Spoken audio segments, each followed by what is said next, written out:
Hello, everybody. How are you? So, just to be concise, my name is Omar Benidir. And before I get into the heart of the presentation, allow me to express my gratitude to you because I believe that gratitude is more than just a sign of courtesy or a touch of class. I have developed over the last probably 25 years the habit of gratitude. So, I always believe that gratitude is a matter of responsibility and a matter of duty. It's more than love. Love usually is something that when we give, we expect something. We are a bit selfish. Even when we love somebody, we expect something. Gratitude is the step beyond love. And I think people have not yet experienced that. But when you're grateful, which means you have everything. So today I want to thank each one of you here, whether one or two, even just a heart listening to me. Thank you for coming here and sharing your time with me, because this time would never come back. We can all have something we can bring back except time. So time is also a sign of love. It's it's a currency of love.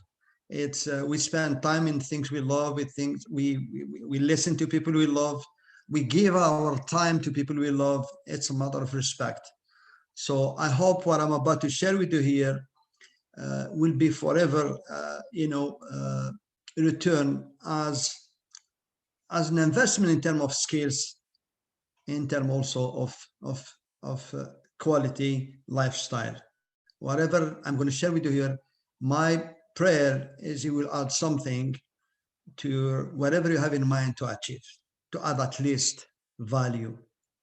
Okay, so every time people ask me what I do, how I'm just a normal guy from Algeria, from a regular family, who was gifted with the easiness, I guess, to understand sciences, and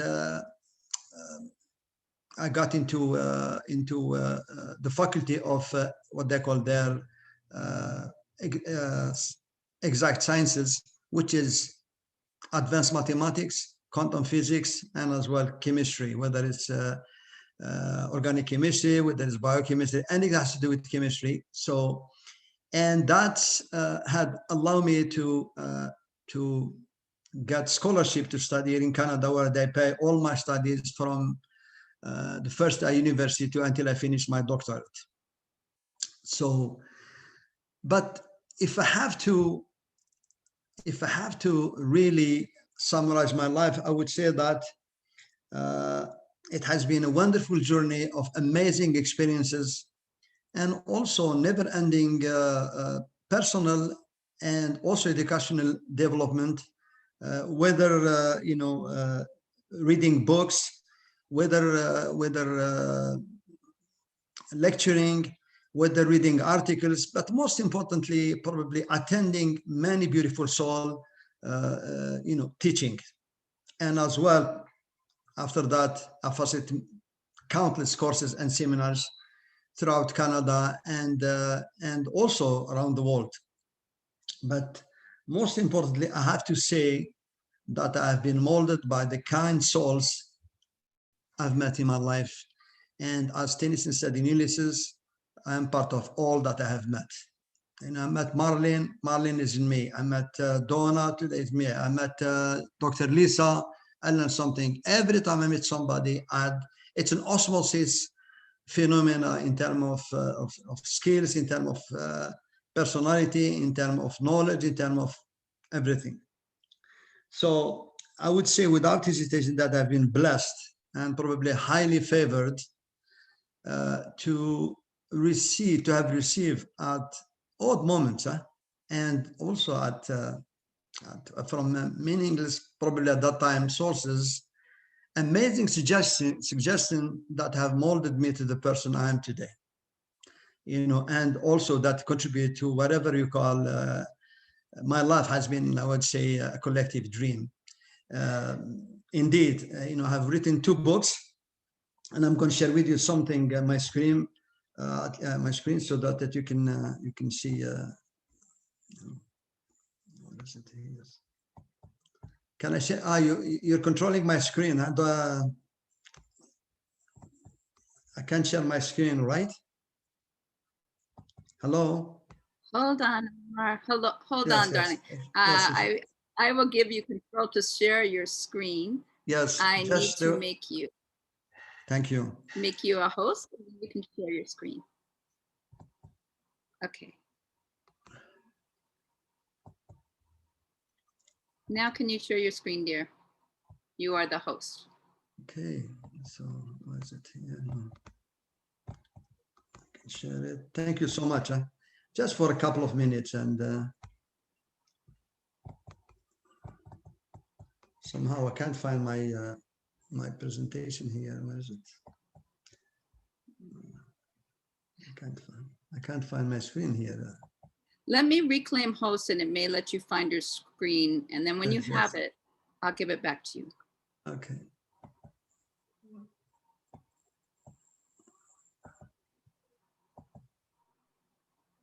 Can you locate it now? I'm gonna try. It should be here. If I can't, I continue with that. But Yeah. so I thought I can get by with anything here. You can. You can just keep sharing. Your Okay. wisdom is welcome. Okay. You should have it here. All right.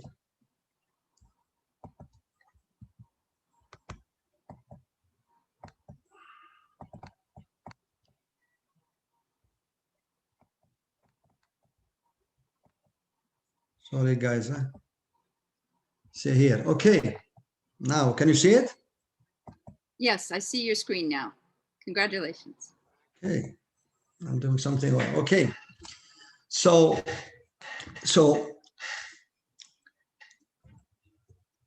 I've written two books. One of them is The Inner Global Village. I'll just tell you that at odd moment, people have suggested something. I was at the gym, and I was, I had a partner like I used to work with, and he told me, he said, Omar, he said, I just been appointed as a principal of this school, but it's a really tough school. If you can, I would like to invite you just to give them a speech. And I said, how long? He said, maybe 3 hours. So what I did, I said, you know what? Here's what I'm going to do. I'm gonna develop a workshop for them, maybe 2 days. And because he told me there's most of them, their parents are in jail, or some people are like they don't know even their parents, and like a really tough school. I'll give you a hand. So I remember I went for 4 days with the team, and I took Jonathan Livingston, the Seagull. I don't know if you read the book.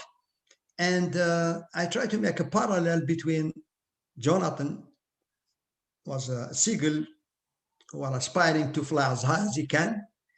And I want to take a child that it's possible to reach those heights.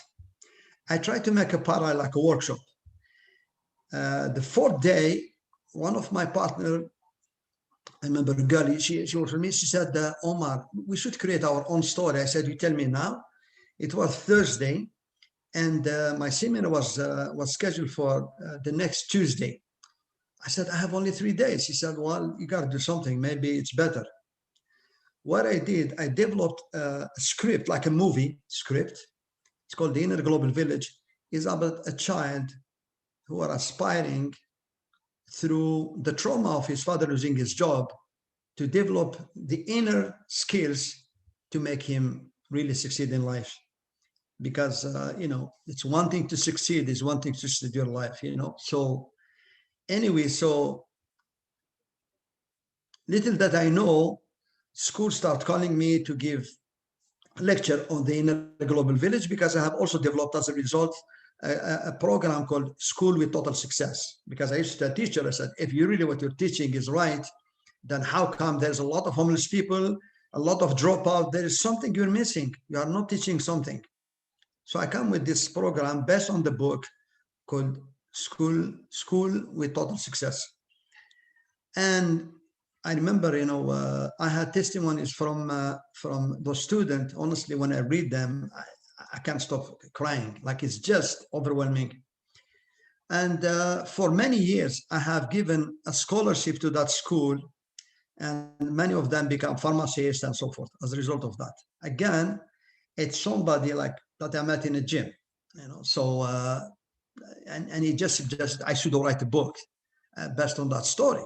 So, the second time, it's with my kids. My kids, I don't know if you heard about MMI. MMI is one of the most difficult admission tests any North American student that is graduate science student who aspire to higher education, such as medical school, pharmacy, biotechnology, and so forth. Very, very difficult. You need to have an average GPA between 3.8 and 4, 4 on 4. You need to have an amazing resume. You need to have other like Casper. There's all kind of exam, and then you apply. It's only when they read your application they will call you to pass what they call the MMI test. MMI is stand for multiple mini interviews. You go through different station, and each station you read the question for 2 minutes at the door. You enter, you debate it for 6 minutes, and you go to the next station. And there's 2 people, and they score you. They score you on your communication skills, on your ethical skills, on your acting sometimes skills, and also on your critical thinking skills. So I remember my daughter, the first time she failed. Today she's professor, she's a pediatric gastroenterologist. She failed, and she went, and she had a master, she had like all kind, she has 3.98 on her GP, and she failed. So she decided to go to Australia to study. A year after, I felt like a loser, tell you the truth. I called her back. I said, you got to pass the exam. I'm happy here. I said, just come. And what if I fail? I said, if you fail, I will be totally responsible. Guess what? I coached her on the MMI. I exactly studied myself the MMI, and she got in. Today, she's married with 2 kids, and she's also a professor. So when my son came in, the same thing. He really went through a tough time, and I coached him. At that time, I had cancer, and that was 8 years ago or 9 years ago, more than that, maybe 10 years ago. And I just finished my surgery. For them, I was gone in 3 years. So I called my son. I said, I'm going to stay here in the hospital. I'm going to rent a hotel, and we're going to go through your MMI. Are you crazy? Anyway, cut long story short, he made it. When I tell you he made it, it's not easy, because I'm going to give you some score here. Like in let's say Toronto or Queen's University, 4,000 people, 4,600, they take only 100 people. Montreal, 2,000, they take only 214. And look, the GPA, like very, very difficult. Okay, so Toronto, 3,400, they take only 260. Extremely, extremely competitive. So he started, every year I have friends, oh, can you coach my son? Can you coach? In no time, I started getting really busy. This is when I decided to write the book, the MMI Made Easy. And now it's the first book, by the way, in the market, and it's all over the world. I coach people online from Australia, from England, from New Zealand, USA, and so forth. They have all the MMI different, okay? So, and again, it's not because I was aspiring, it's like life or some experiences throw me to that. But through the process, I still have 5 minutes, but I'm going to finish, don't worry. Through this process,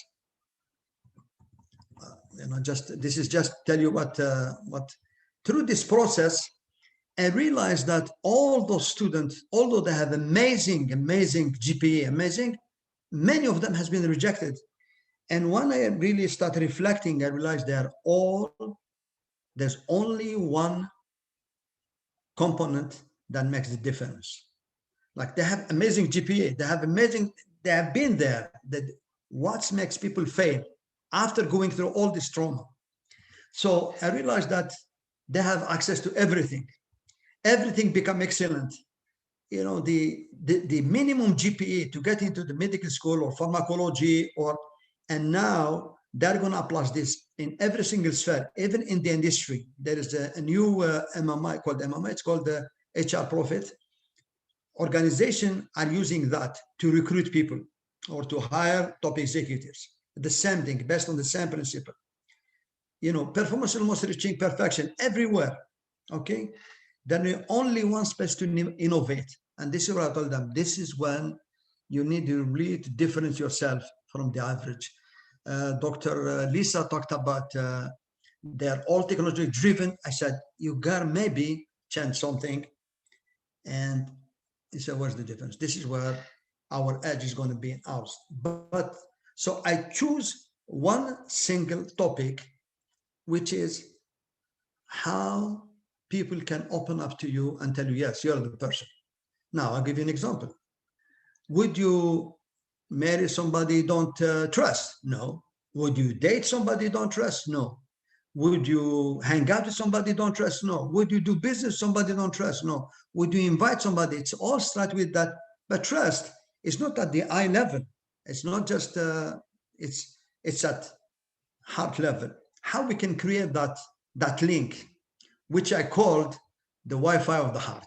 Okay, so the first thing that we have to comprehend that everything happened in the first 2 minutes, what we call the air factor. Regardless, you meet somebody, you want to date somebody, you're applying for a job, you want to hang out with the neighbor, you want to get invited. Everything starts with the first 2 minutes, and the first 2 minutes is a lot. And I tell you after why. In any influential situation, you want to impress somebody, you want to sell something, you want to present something, everything in the first 2 minutes.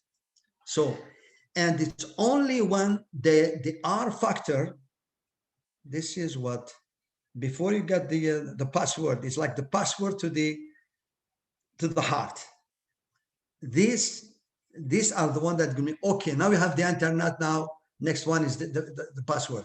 Okay, so everything happened in the first 2 minutes. Why? Very simple. No matter what you say, unless there is yes to the R factor, anything you tell them, even you look, anything you say, whatever you do, they're only meaningful if there is a yes to the R factor. And this has happened at a very subatomic level. We can't even see it. It's like the roots of tree. You can see the tree, but the roots you don't see them. That's what how we control this, very simple. Look, what they find out in any situation, that's 10 minutes. The most sophisticated computer takes 760 billion operations per second. It's called Blue Gene. There's another one that just came in recently, I think last year or 2 years ago. And our brain takes 38,000 trillion operations per second. Operation, which means look at you, assess you, love your smile, love your eyes, I love the way you think. And this all happened fast. This is all operation. Okay, a computer and the brain does it all at the same time. A computer, you have to save it, cut it, paste it, and then put it wherever it belongs. Then you do it. Okay, so the brain, it takes so much decision in 1 second. Imagine 2 minutes. So this is that happened in the first 2 minutes. The second one is, a lot of people understand the self-fulfilling prophecy, but you have to take it to the next level. What we get out of life is not what we want, but what we deserve. And what we deserve, we expect it with confidence. That's what Dr. Lisa, she said, it's all about self-esteem and self-esteem is related to the self-image and the self-confidence. When you have that confidence, you don't need the approval of anybody, you don't need likes, to know that what you're doing is right. You know it because you have been taught, you felt it, it's in you, and you deserve that A, you deserve that look, you deserve that that clap, whatever. Okay. So, and it happened like this. So, whatever experience we live, that's why it's very important that we remember the experience that built our self-image or our self-esteem or our self-confidence, because our experience shape our expectation, and our expectation which determine our behavior, which influence their perception, which determine their behavior, which come from our expectation. And that's how you build your self-confidence that you was talking about, and self-esteem. Now, if, for instance, I put in my heart only great expectation, I don't know you, but that's why if we infuse our heart with really the love, with just nurture loving thoughts, loving expectation, no judgment, we don't judge, like the Japanese, they said, tsuki no kokoro. Your heart has to be as calm, when you don't judge, as calm as the surface of a lake early in the morning. So people, they are not afraid to look and dive if they want to swim.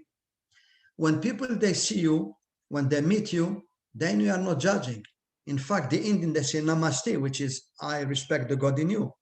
The Jewish shalom, like same thing, peace. The Muslim salam. The Catholic salute, like the Italian. It's all about that peace. When we have peace in our heart, then people use that as neurobiological filter. They sink in nicely in your heart, and vice versa. They see that you're welcoming, you are not judging them, so they open up their hand, they drop everything. So the first thing, after you know that it's, you know, it happened in the first minute, the first thing you do, you go with any bad thought. In fact, it's Mother Teresa who said, stop judging, because when you start judging, you stop loving.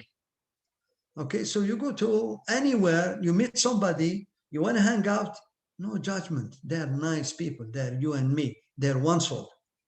Okay, and that's what we talked about, this collective dream, or this collectivity, or the World Week. We are all in it, same soul.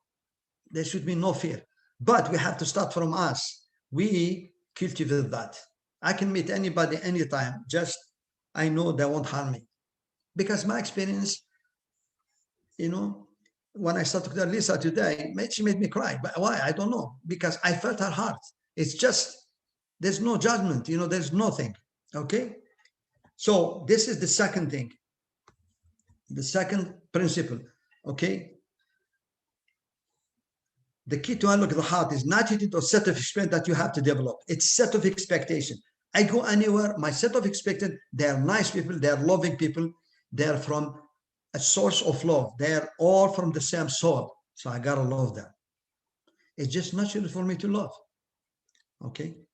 And many people with amazing both inner and outer, I would say attribute, unique redemption, and astonishing record. We all know some people failed several times in their lives. Like the guy said, I succeeded in everything except in my life. So no matter what circumstance you may be in, you all have to do is to be receptive and believe that they're nice people. Have faith that they're positive outcome. If there's positive outcome, we come back to the self-fulfilling diagram. My expectation are great towards people, which determine their behavior, which influence their perception on me, which determine their behavior, which confirm, yeah, they love me, I love them. That's why I'm going to have great experience. Okay. The last, not the least, is the Aristotle component of persuasion.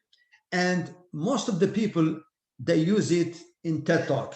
And, you know, in any engaging, whether it's presentation, whether an encounter, whether a meaningless meeting, you know, to inspire, there's three things important. One is ethos. If you know that somebody has degrees and so forth, that's why we go to doctor, you see their degree. But this count only for 10%. Like, wow, they open up their heart a little bit. They want to give you the password, but they are hesitating. Okay. The second is logic, which is logos. Is the art of persuasion, you know, step-by-step process. Yeah, the person, you know. But the most important is this one here, pathos, is the act of appealing to emotion. And as you know, as much as I think Malinci said, as much as the brain give direction, messages to the heart also give back some signals to the brain. In fact, neuroscientists recently they discovered 40,000 neurons in the heart, and many times the heart give direction to the brain, and one of the direction is good at is it gives always make him remember the good things. That's why when you do bad things, you have hard time to sleep. Many times the heart in 1970s, two physiologists from I think Berkeley, John and Beatrice Lacey, they did a study and they found that the brain indeed give messages to the heart, but the heart doesn't always apply those messages. Sometimes you refuse to apply them, we stop, whatever, try to procrastinate and so forth. Okay, so it's now we know that even when we many times when there is a heart transplant, the although the heart is severed from its connection from the brain, the heart still beating, and we all know that the nervous system, you know, is not the one who initiates the first beat of the heart. The heart is initiate its own beat, or what people say it's God, but it's self-initiated. So to really, so therefore, because 65% when to open up that heart is pathos, is emotion. So the key is first in anything, the first thing you have to reach the heart. As soon as you open up your mouth with anybody, you have to reach the heart, acknowledge, you know. That's what I did when I came in. I saw Dr. Lisa giving speech. I said, you know, she can't talk to, you know, there's no pictures. You know, I volunteer. Okay, I want to reach her heart and to encourage to continue. The second is educate. No matter what you say, you always have to put quality effort to come with something that help people to grow. They become better than where they were before they met you. And as a result of your research, with your studies, and neuroscientists, they said the only time where the brain really stop and listen is when you teach them something new. Anything new will grab our attention. And last not the least, it's you have to present the content in ways that they never forget. They asked Giorgio Armani, why you are so successful? He said, here's what I do. When I meet a woman, she is hardly noticed, but never forgotten, which means you can talk to anybody. You're just a normal person. As they're listening, they will never forget you. Okay, my friend, this is the 3 keys. If you can use them, I can guarantee you, you will open up any heart you hope to open up. I hope it will be the right heart. Thank you so much. Okay.